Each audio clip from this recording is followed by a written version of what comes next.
మీరెవరు సంతాప సభ పెట్టడానికి? చనిపోయింది ఎవరు? సంతాప సభ పెట్టాల్సింది ఎవరు?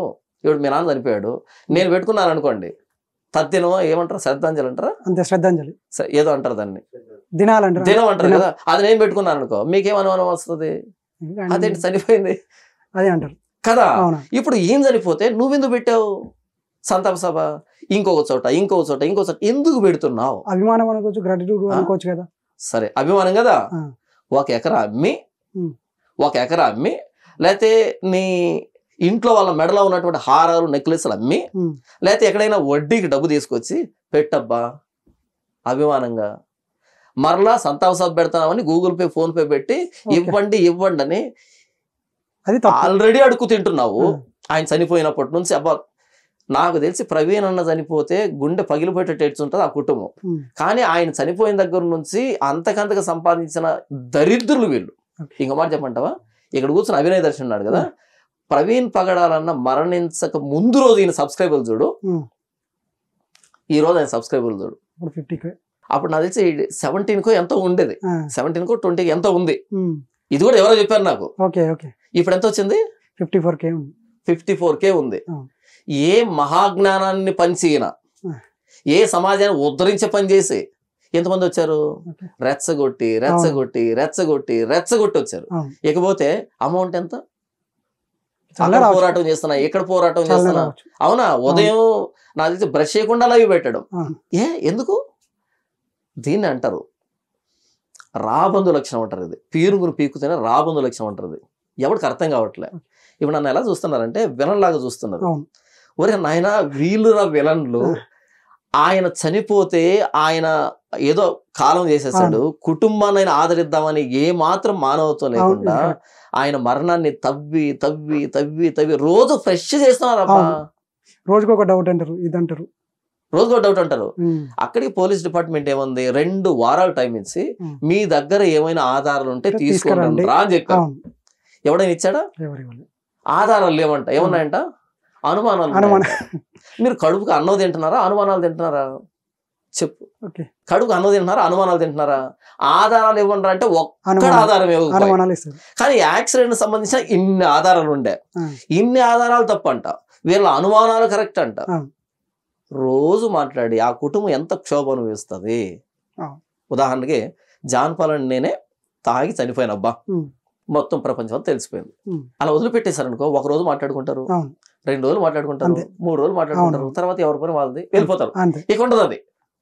కానీ చెవిటోడుకు కూడా మారు మోగేటట్టుగా రోజు ఇదే పని. ఆయన ఎన్నిసార్లు తాగి పడిపోయినట్టుగా సీసీటీవీ ఫుటేజ్ వచ్చినట్టు కాదు. వీళ్ళు అతి చేస్తే వచ్చాయి. మీకు మాట చెప్పంటారు, అక్కడ స్పాట్లో కంట బాడీ ఇంకా అక్కడే ఉంది, స్పాట్లో ఉంది. అప్పుడు వెంటనే అక్కడికి జనాలు వచ్చారు. జనాలు రాగానే ఎలా చనిపోయి ఉంటాడు అనేటట్టుగా ఒక క్వశ్చన్ రైజ్ అయిందంట. స్పాట్ లో ఉన్నటువంటి నా ఫ్రెండ్ చెప్పాడు, తాడేపల్లిగూడెం నుంచి ఒక ఫ్రెండ్ చెప్పాడు నాకు. వెంటనే అక్కడికి వాళ్ళు వచ్చేది, రాజమండ్రిలో ఉన్నారు, వెంటనే అక్కడికి వచ్చేసారు. ఎలా చనిపోయి ఉంటాడు అని అడగగానే అక్కడ ఉన్నటువంటి మరి కానిస్టేబుల్ మరి ఎవరో ఒక ఆయన అన్నాడంట, తాగి పడిపోయాడు అన్నాడంట. అనగానే కయ్యమని లేచారంట. దైవజనుడు తాగాడంటావా అని లేచారంట. నాకు వచ్చిన పంచాయతీ దేనికి ఇదంతా అని ఆయన సైలెంట్ అయిపోయాడు. ఒక యాక్సిడెంట్ జరిగినప్పుడు పోలీసులు ఇన్ని చూసుంటారు. రోడ్ యాక్సిడెంట్లు ఏ సందర్భాల్లో జరుగుతాయి, ఎలా జరిగితే ఏంటి, వాళ్ళు చనిపోయిన విధానం కానీ వాళ్ళ బాడీ ఉన్న విధానం కానీ ఇదంతా ఎన్ని చూస్తుంటారు వాళ్ళు. తాతకు దగ్గు నేర్పించినట్టుగా పోలీసు వాళ్ళకి చూడాలని చెప్పేస్తారు. కాకపోతే ఒక ప్రొసీజర్ ఉంటుంది వాళ్ళకి, కాబట్టి ఆ ప్రొసీజర్ ప్రకారం వెళ్దామని అలా ఉంటారు కదా. నేను మా ఫ్రెండ్ ఒక ఆయన గవర్నమెంట్ డాక్టర్ ఉన్నాడు. ఒక వ్యక్తి చనిపోతే పోస్ట్ మార్టం చేసే డాక్టర్ రాలే, ఆ రోజు రాలే. ఎందుకు ఇది హత్య లేకపోతే ఏంటి అని మాట్లాడుకుంటాం మేము. కానీ ఆ డాక్టర్ అంటున్నాడు, ఇది పోస్ట్ మార్టం చేసేంత వరకు ఉండేది కాదు, ఆ కాంపౌండర్లు చెప్తారంట. బాడీని చూడగానే కాంపౌండర్ ఉంటారు కదా, వాళ్ళు చెప్తారంట ఇది హత్య, ఇది యాక్సిడెంట్ అని. వాళ్ళు కూడా చాలా చూస్తుంటారు కాబట్టి ఇంకా అంటే రోజు అదే పని. నార్మల్ గా చనిపోతే బాడీ ఎలాగుంటది, సూసైడ్ చేసుకుని చనిపోతే బాడీ ఎలాగుంటది, హత్య చేస్తే బాడీ ఎలాగుంటది, యాక్సిడెంట్ లో బాడీ ఎలాగుంటది, తాగితే ఎలాగుంటది, నీళ్ళలో పడి చనిపోతే ఎలాగుంటది, కాల్చుకుంటే ఎలా ఉంటది, వాళ్ళు అదే పని కదా. కాబట్టి డాక్టర్ దాకా వెళ్ళాల్సిన అక్కర్లేదంట, కాంపౌండ్ చూసి అని చెప్తాడు. ఏది అలా చూసి చెప్తాడు అనమాట. అయితే ప్రొసీజర్ ఒకటి ఉంటది, దాన్ని ఫాలో అవుతారు. నేనేం చెప్పానంటే ఫస్ట్ డేనే ఈయన తాగి చనిపోయాడని న్యూస్ వచ్చింది. మన వాళ్ళు అతి చేసి అరిచి ఓవర్ చేశారు. రెండో పాయింట్ చెప్తానండి. అజయ్ భవన్ ఎక్కుతున్నాడు. ఫస్ట్ డే ఏమన్నాడు తెలుసా?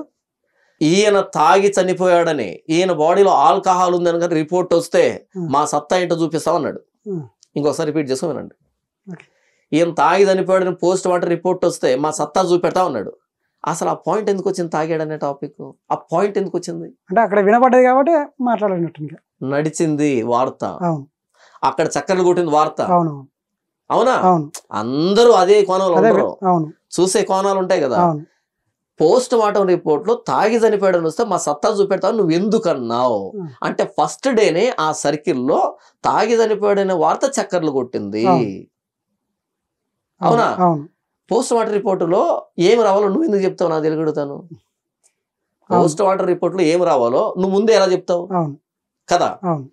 కాబట్టి ఏంటంటే ఆయన తాగి చనిపోయాడు అన్నది పోలీసులు చెప్పినటువంటి దాని ప్రకారంగాను, మనకున్న కామన్ సెన్స్ ప్రకారంగా, సీసీటీవీ ఫుటేజ్ ఆధారంగా మొత్తంగా ఆయన తాగి పడి చనిపోయాడు. అది ఆయన వ్యక్తిగతం. ఆయన తాగి చనిపోయాడని మొత్తం క్రైస్తవ పాస్టర్లతో తాగరు. ఇప్పుడు నేనే తాగను, ఓకేనా? ఒకవేళ నేను తాగినా అది నేను తాగినట్టు అవుతుంది, కానీ మొత్తం పాస్టర్లు తాగినట్టేం కాదు.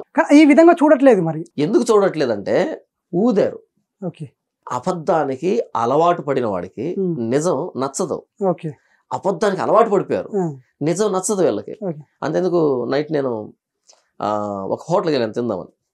ఆ హోటల్కి వెళ్తే నన్ను గుర్తుపెట్టారు ఇద్దరు, అక్కడ పనిచేస్తున్నటువంటి వెయిటర్స్ ఉంటారు కదా, ఇద్దరు గుర్తుపెట్టారు. పాస్ గారండి వందనాలు అంటే, ఏంటి మీరు ఎక్కడ అంటే, ఒక చిన్న పని మీద వచ్చానంటే, అయ్యా మీరు మాస్క్ పెట్టుకోకుండా ఎలా తిరుగుతున్నారు జాగ్రత్త.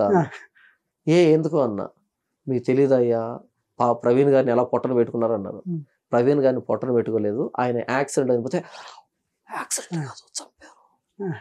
చంపారు అంటున్నారు. వాళ్ళని పక్కకు పిలిచి మీరు చూసారా, మీ దగ్గర ఆధారం ఉందా? పోలీసులు ఈ ఎవిడెన్స్ ఇచ్చారు, ఈ ఎవిడెన్స్ ఇచ్చారు, ఆయన ఇలా చనిపోయాడు, ఇలా ఇప్పటి వరకు వాళ్ళ కుటుంబ సభ్యులు మాట్లాడారా? ఎందుకు మాట్లాడలేదు అసలు వాళ్ళు?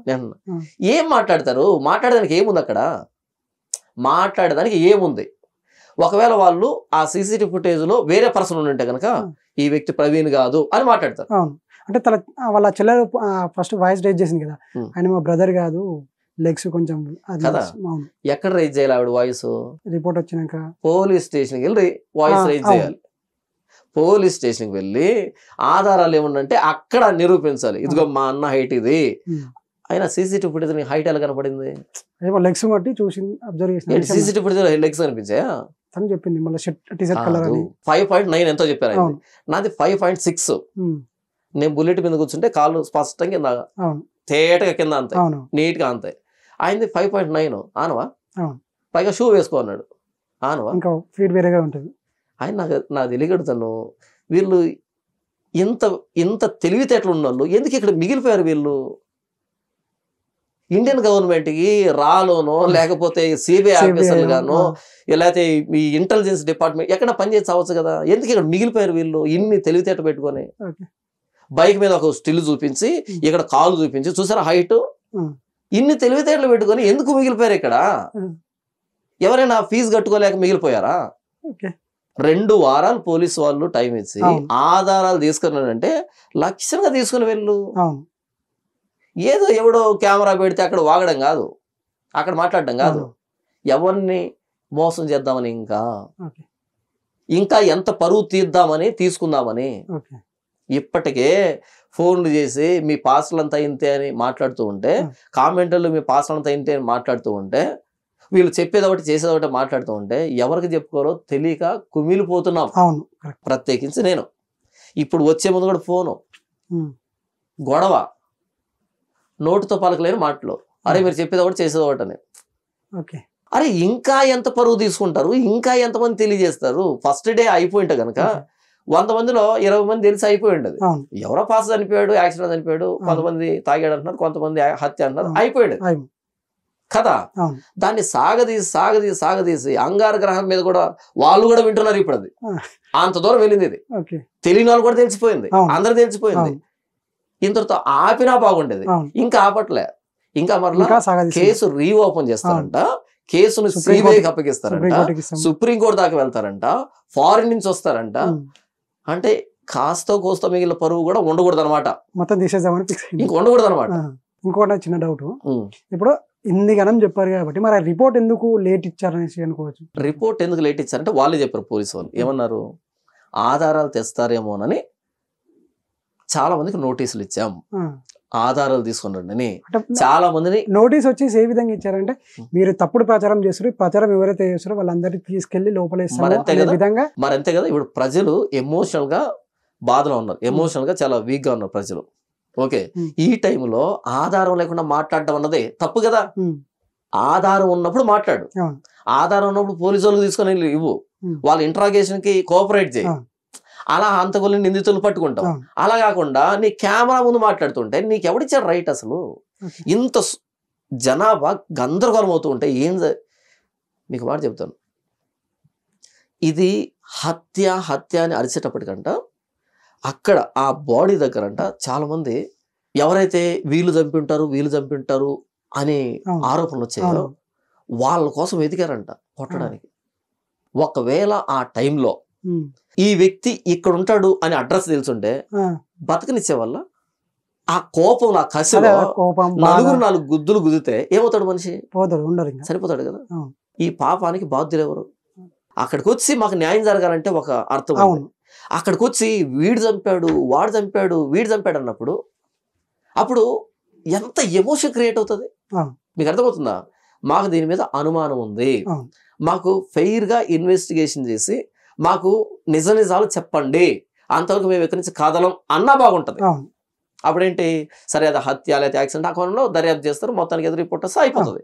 అలా కాకుండా ఇదిగో ఈ ఎక్స్ అనే పర్సన్ చంపాడు, వై అనే పర్సన్ చంపాడు, జడ్ అనే పర్సన్ చంపాడు అన్నప్పుడు అక్కడున్న వ్యక్తులకి వీళ్ళ అడ్రస్లు ఏమైనా తెలిసి ఉంటే ఏం చేసి ఉండే వెళ్ళే వాళ్ళు. అంటే ఆ మూమెంట్ లో మాకు ప్రతీకారం కావాలనిపిస్తుంది ఎవరికైనా సరే, నాకైనా సరే. నన్ను మీరు లాగి కొట్టారనుకోండి, తిరిగి కొట్టాలని అనుకుంటాను నేను కూడా, మనిషిని కాబట్టి నేను లాజిక్ గా చెప్తున్నాను. ఓకే, ఆ టైంలో ఎవరైనా దొరికింటే ఏంటి పరిస్థితి? లేదా అంతకంటే ముందు కొంతమంది వీడియోలు చేశారు బెదిరించి చంపేస్తామని. కెమెరా ముందు మాట్లాడేవాడు చంపడబ్బా, చంపేవాడు కెమెరా ముందు మాట్లాడు. ఎందుకు కెమెరా ముందు వాగుతాడంటే గట్టిగా కొంచెం ఎక్కువ స్ప్రెడ్ అవుతుందని, కొంచెం ఎక్కువ స్ప్రెడ్ అవుతుందని తప్ప అంతకు మించి ఇంకేముండదు ఇక్కడ. ఎవరు చంపుకోరు ఇక్కడ. చంపేవాడు క్లూ వదలడు, క్లూ ఇవ్వడు చంపేవాడు. ఇక్కడ ఏంటంటే ఆ మూమెంట్ లో ఒకవేళ వీళ్ళు ఆరోపణ చేసిన వ్యక్తుల్లో ఎవరైనా గనక అడ్రస్లు దొరికుంటే గనక ఏమై ఉండేది? సరే వీళ్ళు వెళ్ళి వాళ్ళ మీద దాడి చేశారు, అయిపోతుందా? వాళ్ళు ఇటువైపు దాడి చేయరు. ఏ పాస్ కనిపడితే ఆ పాస్ను కొట్టరు. ఎక్కడ క్రిస్టియన్స్ అంటే అక్కడ కొట్టరు. అంటే మీరు ఆధారాలు లేకుండా ఆరోపణలు చేసినప్పుడు మీకు తెలియకుండా ఎంత విధ్వంసం జరిగే అవకాశం ఉంది తెలుసా? ఇది నాకు అర్థమైంది. నీ దగ్గర ఆధారం ఉంటే మాట్లాడు, అది కూడా సమాజానికి చెప్పకు. పోలీసులు స్పందించకుండా న్యాయం జరగకపోతే అప్పుడు సమాజానికి చెప్పు. మీడియా దగ్గరకు వచ్చి ఇదిగో నా దగ్గర ఆధారం ఉంది, పోలీసులు స్పందించట్లేదు, కోర్టులో సవాల్ చేయి. ఇది ప్రాపర్ ఛానల్. కాకుండా జనాలు చదువుకున్నోడు ఉంటాడు, చదువుకున్నోడు ఉంటాడు, రకరకాల పరిస్థితులు ఉంటారు. అలా చూడగానే, ఆ బ్లడ్ని చూడగానే, బాడీని చూడగానే మనిషి ఉద్వేగానికి గురవుతాడు. అప్పుడు ఏ పేరు వినబడితే ఆ పేరు మీద దాడి చేసేటువంటి ప్రయత్నం ఉంటుంది. కాబట్టి ఏంటంటే అనుమానాలను సృష్టించి, అభూత కల్పన సృష్టించి సమాజంలో రెండు మతాల మధ్య ఇలాంటి విద్వేష వాతావరణం సృష్టించినప్పుడు ఈరోజు నువ్వు వెళ్ళి వాడిని కొడతావు, కొట్టినోడు ఉండడు, కొట్టించుకొని ఉండడు, నెక్స్ట్ వాళ్ళు తిరిగి దాడి చేయరా చేస్తారు. ఒక చెంప మీద కొడితే రెండో చెంప చూపించనటువంటి దేవుడు బైబిల్ పట్టుకున్న నీవే ఇంత ఆవేశాన్ని ప్రదర్శిస్తే ఇక మిగతా వాళ్ళు.